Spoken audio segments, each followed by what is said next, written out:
This is AJ from Team UGNXT. And Cooper. And we got part 2 of our event coverage of the San Angelo UDS. This is the top 4 players. And let's go ahead and get started. All right, starting us off at 4th place is Austin Crow's Cosmo deck. Was very fortunate to play against him. Had a lot of fun in our duel, and he was a great player. So, as far as monsters, he's running 2 Honest, 2 Dogfighter, 3 Farm Girl, 3 Forerunner, 3 Good Witch, 3 Slip Rider, 1 Strawman, 3 Wicked Witch. For spells, he's got 3 Tellies, 2 Dark Holes, 1 Regeki, 1 Allure, 3 Cosmotown, 2 MST, 1 Gold Sark, 1 Limiter Removal, 1 Terraforming. And then rounding out the main deck, he's running 5 Traps with Vanity's Emptiness, Solemn Warning, Torrential Tribute, Compulse, and Bottomless Trap Hole. Into his side deck, we've got 2 Fiendish Chain, 2 Fairy Wind, 2 Cyber Dragon, 3 Mind Crush, 3 Trap Stun, 1 Black Horn of Heaven, 1 Book of Moon, and 1 Mystical Space Typhoon. As far as extra deck, he's got 1 Chimeratech Fortress Dragon, 1 Abyss Dweller, 1 Big Eye, 1 Paladynamo, as I have learned to say this card's name in this sitting, 1 Silent Honor Arc, 1 Durandal, 1 Utopia Beyond, 1 Cowboy, 1 Ragnar Zero, 1 Castell, 1 Zen Mains, 1 Photon Bouncer, and finishing off with 1 Constellar Pallades. Got anything you want to say about this build? Well, there are no Dark Destroyers. That's the biggest thing that stands out to me. Yeah, and probably that's because of that card's outrageous price tag. Yeah, but with great rarity comes great price. Yeah, well, that's true. Very unfortunate, or very fortunate to have my copy. So we know it's a hard card to get, and different players have different priorities. But he did do very well without it, coming in at 4th place in the event.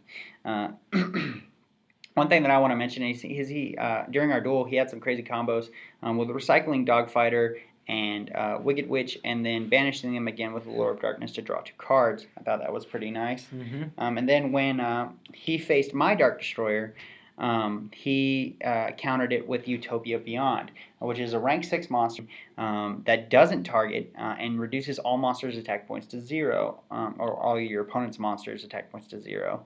And I was not expecting the card to come out, and was a little shocked when my life points went from 8,000 to 5,000 real fast. Mm-hmm. So, all right, well, moving on to 3rd place, AJ, this one's all yours. Okay, so 3rd place we got Lonnie Bays. I almost said that wrong. Bonnie Lays. Bonnie Lays. Lonnie Bays. With Tellarknife, the 3rd one I'll be covering. And so far, the only archetype I have been covering. Anyway, let's get started. We got 3 Tellarknife Altair, 3 Deneb, 2 Nakali, 2 Vega, 2 Honest, 2 Gemini Garnet. And then for the spells, we got 3 Brilliant Fusion, Woo! 3 Tellarknife Skybridge, 2 MST, 1 Raigeki, 1 Rhoda, 1 Soul Charge. Damn. And for the traps, we got 3 Call the Haunted, 3 Stellar Nova Alpha, 3 Fiendish Chain, 2 Oasis of Dragon Souls, 1 Solemn Warning, 1 Safe Zone, 1 Vanity's Emptiness, and 1 Torrential Tribute. Mm-hmm. Then for the side, we got that 3rd MST, 3 Fairy Winds. We can't have any Pilum Summons, can we? 3 Imperial Iron Wall, 2 Stygian Dirge, 2 Majesty's Fiend, and 2 Artifact Lancia. Mm. Then for the extra deck, we got 2 Gemini Seraphonite, 2 Trevere. Why not 3? I don't know. Looks like 1 Ptolemaeus, 1 Constellar Diamond, 1 Constellar Omega, 1 Pleiades, 1 Castell, 1 number 101, 1 Rongomniad, 1 Abyss Dweller, 1 Starliege Paladynamo, 1 Tellarknife Deltaros, and to finish it all off, Gaga Cowboy. Gotta have that out to Forerunner. Mm-hmm. Absolutely. And speaking of out to Forerunner, do you want to explain this? This build is very interesting because It is Tellarknights, but he also is running a little bit of a Gem Knight engine here, something that you don't normally see mixed. But actually, there was a couple players trying it out at the event, and it worked out really well. Between this card and this card, you can gain a lot of advantage by going into this and then making a lot of rank 4 stuff. It's pretty crazy, pretty unconventional. So congrats to Lonnie for running a pretty unique build of Tellarknights that night. Because I actually looked this up because I was quite curious myself. Brilliant Fusion, unlike Shaddoll Fusion, where it does let you use monsters from the main deck as materials for the fusion, but your opponent has to control extra deck monster. You can just do that just because with Brilliant Fusion. Like there's no real restrictions other than the attack and defense going to 0. But being able to use monsters in your main deck, allowing you to get Seraphinite. Seraphinite allows you 1 extra normal summon. So if you have Altair, crazy pluses. Yeah, no, absolutely, yeah. And it can dump your Deneb in Grave and get you started off that way. So yeah, can definitely see why these guys were running it, and it paid off well for Lonnie, coming in 3rd place. And then you said the out to Forerunner with Gaga Cowboy. Oh yes. So as some of you may know, Cowboy does not target when it's in the attack position.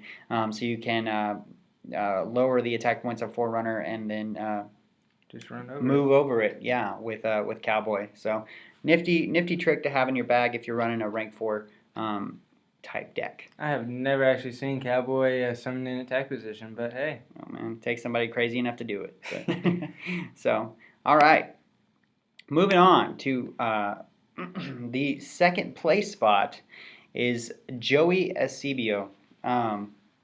Joey, I apologize if I said your last name wrong. Joey, had the pleasure of meeting him while I was down there in San Angelo. Great player, wonderful friend, very respectful. The deck that he was playing was not Cosmos, not Tellarknights, but Madolches, as you can see. And he's got that Gem Knight engine in here as well. And Madolches are kind of my Achilles heel in a way because I was not playing the game when they were big.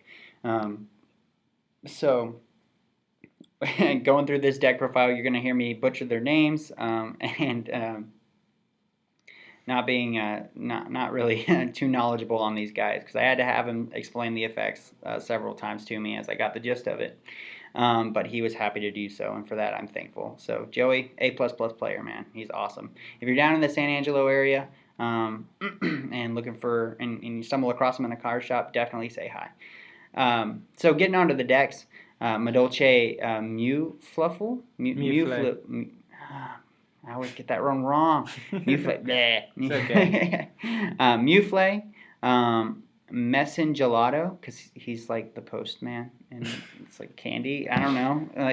And then Madolche Pudding. Sis girl got her pudding going on all around her, as I can see. What, dude? I told you I don't know these cards. And then the one that I do know is Madolche Angeli. Yes, that one was the expensive one. I know that. Madolche Magellan. Yeah, got it right. Okay, she's like the witch on a fork, and I don't know. I like her artwork at least. That's pretty cool. So he's running 3 of those. 3 Hoot Cake, which is my favorite because he's wearing a pancake. That's the only reason why I remember that guy's name. And then on to some monsters that I do know. 3 Damage Juggler, 2 Hat Trigger, 1 Trick Clown, 2 Summoner Monk, and 2 Gem Knight Garnet. Talking about the little Gem Knight engine again. For spells, he's got Madolche Chateau, 2 Madolche Chateau, 1 Madolche Ticket, 3 Brilliant Fusion, 1 Raigeki, 3 MST, 3 Instant Fusion, 1 Madolche Palooza, what a name of a card, 1 Solemn Warning, and 1 Vanity's Emptiness. Madolche Palooza, sorry. Oh, 10 out of 10 Woodmane. These names are just crazy. Okay, so on to the side deck. So 2 Denko Sekka, 2 Maxi, 1 Galaxy Cyclone, 2 Anti-Spell Fragrance, 2 Shadow Imprisoning Mirror, 2 Light Imprisoning Mirror, 2 Exceed Universe. As you guys know, this deck is built to exceed. So got some synergy there. And then 1 DDD King Kali and 1 Red Eyes Flare Metal Dragon. That is interesting. Onto the extra deck, he's got 2 Gem Knight Seraphim Knight, 2 Elder Entity Norden, 1 Cowboy, 1 Trapeze Magician, 1 Abyss Dweller, 1 Arc, 1 Castel, 1 MX Saber Invoker, 2 Leviair, Madolche Princess Chocolata La Mode. Yep, got that one. And then 2 Madolche Queen Tiramisu. Wow, Tiramisu. Okay, yeah. Anyway, guys, now that you've found out Madolches are my kryptonite, take it easy on me. But yeah, this is Joey's second place build. So congrats to Joey for piloting Madolches in a tournament that was filled with Tellarknights and Cosmos. I am curious as to the Duo King Kali and Red Eyes Flare Metal. Yeah, I was interested in that too when I saw his list.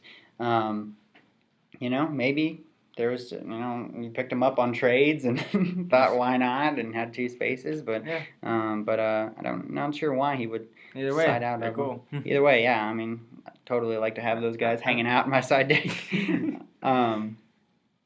But yeah, anything you want to say? I know that this one, Joey walked me through the plays with a Brilliant Fusion and the Gem Knight Garnet, and just 2 cards, he made a full field of Angelis and Hood Cakes and Trapeze Magicians and crazy combo stuff. So now I was around during the Madolche era, I guess, as you could call it. Anyway, that's actually when I started playing. I can't remember too much what the deck does, but I do know that what they love to do is Chateau, I believe, shuffles Madolche monsters that would go to graveyard into the deck and ticket if Madolche monster would go to the deck. It just puts it in your hand. Yeah. Well, maybe you should have done this deck pile instead of making me look like a fool. Well, I can pronounce the names. All right. Okay, so moving on to the first place spots. I'll let AJ talk about this one. Okay, so first place we got this guy. First place is Cooper. Cooper Sproul. So, yes, he was running Cosmos. I was. No surprise there. Anyway, we got 2 Strawman,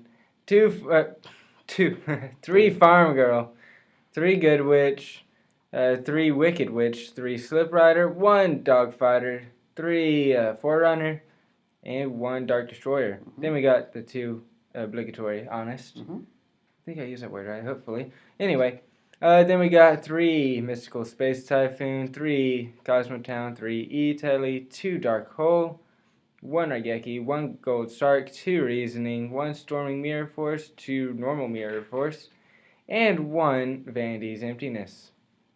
And then for his side deck, we got 2 Effect Veilers, 2 Spell Shattering Arrow, 1 Macrocosmos, 1 Mind Drain, 1 Soul Drain, 2 Flying Seas, 2 Retaliating Sea, 1 Majesty's Fiend, 2 Chaos Hunter, and 1 Wavering Eyes.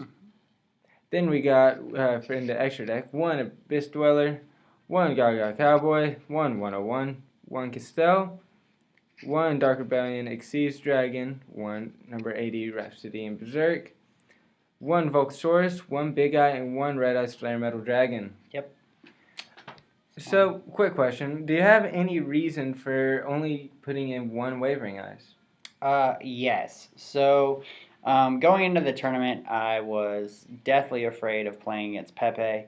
For those of y'all who don't know, that is Perform Engine Pals, yes, as what we call them in TCG land. I've had a bad string of luck with playing Cosmos and playing against Pepe, and I did not, last time I played in a tournament, I did not have the answer to Pendulums, so this time I wanted to make sure I did. I just, it was a local tournament, and I wasn't thinking that Pepe was on the scene yet, but there it was. So, lo and behold, Pepe. This time around, I wanted to max out on Spell and Trap Destruction, 3 Slip Rider, 3 MST. I gotta have 3 MST in the main, especially to counter Pendulums because they're coming up. 2 Spell Shattering Arrow and 2 Wavering Eyes. 1 Wavering Eyes. Or 1 Wavering Eyes. And the thought process was behind it was if I see Pendulum monsters, Kill him with fire. I'm siding hard. So, and I did, but turned out it was a Magi Spectre matchup. So. Now, there's also not very much stuff in your extra deck. Yeah. Yep. Just the bare necessities. Yeah, I really didn't play around with the extra deck too much before going into the event. This is what I thought I needed. This is what I thought would get me by, and I didn't really add too much to it other than what I thought I would go into. Since then, I did pick up a Utopia Beyond, like we talked about. I'm probably going to put in my Pallades because why not? That was kind of a bonehead move that I should have had in here, but you know, I made it all right through the night without it. So then that and Cosmos, I mean, you can go into the extra deck, but normally you don't really need to. You don't need to. I mean, you got so much assault power behind you. But as you can see here, I am running 3 Good Witch and 3 Wicked Witch. Wicked Witch is an amazing card, but the reason for 3 Good Witch is to go ahead and make the rank 4s. As you can see here, if I get into a bind, I have that extra Good Witch or that extra Wicked Witch or Honest that I can use for fodder to go into Castell or Arc or Cowboy or something along those lines. Also, I just thought about this. Good Witch, well, actually, never mind. It targets what I was going to say. Good Witch would be a good thing to use against a Dark Destroyer, but I think Good Witch does target. Yeah, Good Witch definitely does target. Dang. So it is a Book of Moon, though. Yeah. That's actually that was a play that was made. It was a mirror match, Good Witch and Good Witch, and then he targeted my Good Witch, and then I banished my Good Witch for my Dark Destroyer. So then Good Witch target Good Witch. Oh my goodness. Yeah, the mirror match with Cosmos is pretty crazy since both float, and a good friend of mine just gave me some advice before the tournament. He said keep your hand advantage if it's a mirror match. And just play your cards right. So that's what I did, and it obviously worked out for you. Yeah, like I said, I had a great time at the event, and it's definitely something I'm going to remember for a while. So yeah. Well, that basically concludes our coverage. Yep, that is the top 4 decks that were participating at the San Angelo UDS event this past weekend. If you haven't seen the other video, please go check it out. There will be a link in the description to it. That is the bottom 4. So as always, this has been Cooper. And this is AJ. And we thank you very, very much for coming over to the channel, stopping by and watching some videos. So we'll see you guys at the next video. See ya.